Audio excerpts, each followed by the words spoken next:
Okay, here's the deal. You know, today was a pretty rough day. It's not even that it was a rough day, it was a very emotional day for me. Uh, but in the midst of it all, while I was out getting an oil change this morning, I was reading in this book, Knowing the Bible 101. A very special lady gave this to me at my job. She was there for me when I was going through a lot not too long ago. With my dealing with my parents and everything, and when she found out that I started going to the Vision Church and that I was getting closer to God, and she realized I was a baby in Christ, so to speak, she bought me two books. This one actually, Knowing the Bible 101 and How to Be a Christian 101, or Beginning to be a Christian, or something like that. Growing as a Christian 101. Yes, right there. I'm working on that one too. But in this book this morning, it blessed me in such a way, and I just wanted to share it. Let me put my glasses on. I know you guys use my contacts and everything, but it's time for me to just keep it real for a little while. And I got to a few things I just wanted to share. The books of poetry and wisdom, you sure have a way with words, is the name of the chapter. And this chapter that I'm briefing myself on through this book is basically about Psalms. And it says this: poetry has been called the purest form of literary expression. Through the ages, poets have expressed majestic as well as intimate thoughts about life, and love, and heaven and earth in a way that captures the imagination like no one else. No less a poet than Shakespeare wrote, "The poet's eye, in a fine frenzy rolling, doth glance from heaven to earth, from earth to heaven."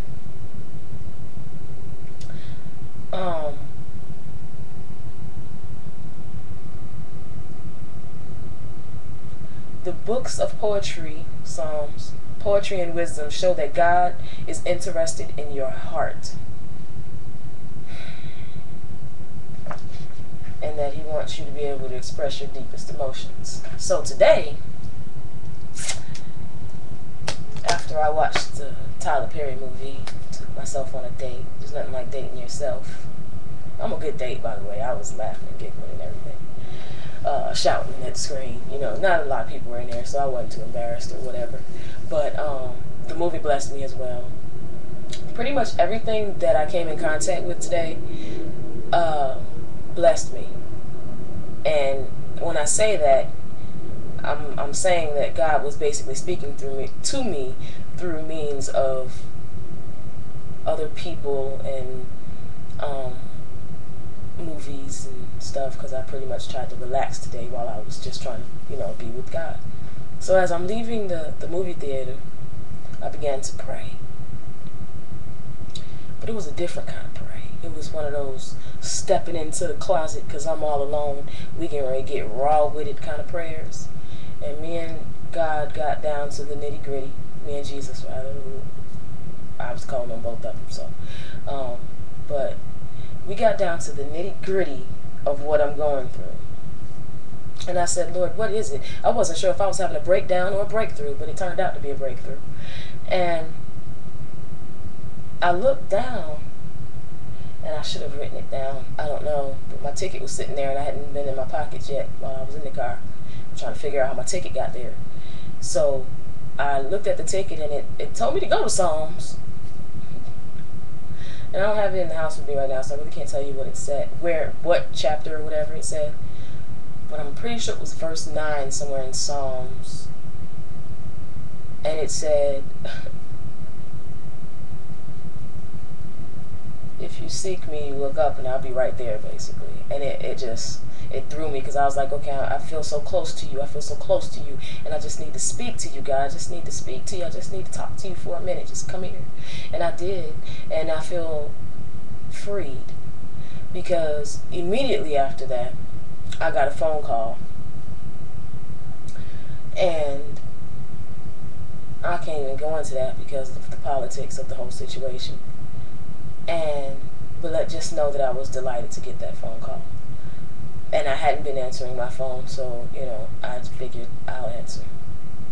And Then, when I got off the phone, I realized that I still had not yet heard from my mother after she read my book. And it was then that I decided I was going to call her. And she was asleep, but she woke up to talk to me. And I realized that it wasn't that she put me on the back burner, but my sister had told me earlier that it hurt her to read my story because it is my story. And because parents, well, I know my parents, they're very overprotective, and when they feel like they can't protect you, they get upset. So my mother was upset. Not that she didn't really know what was going on with me.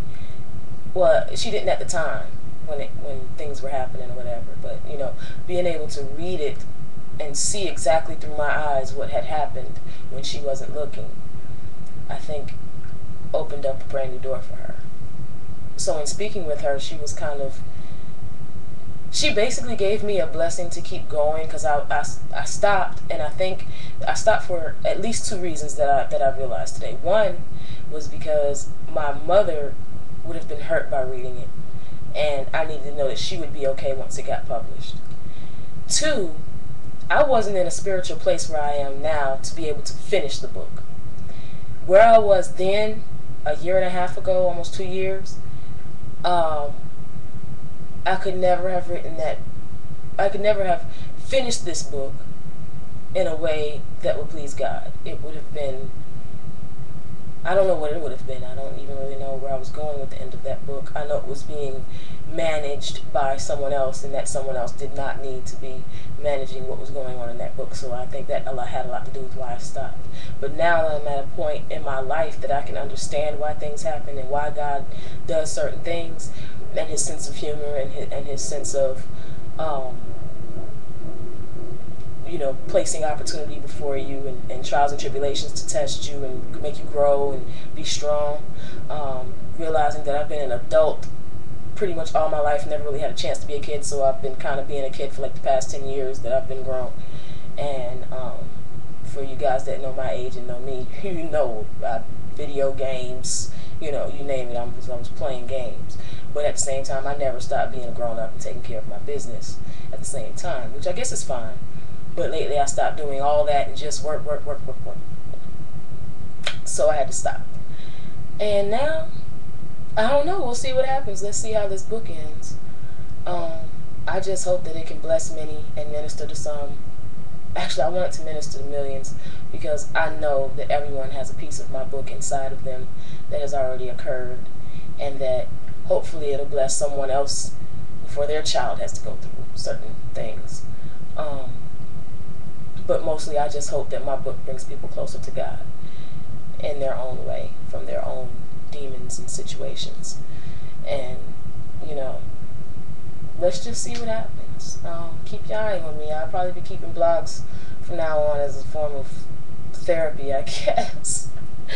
Therapy. I tend to vibe well just knowing I have this up, and I can go back and listen to it and watch it and see what I've said and understand more, because sometimes I'm speaking directly from my mind, my soul, and my gut, and just when I go back and listen, I'm like, did I say that? It's like, wow, that was profound. But yeah, I'm pretty sure my purpose is to write, to minister to people, so keep your eye on me, be good to yourselves, be blessed always.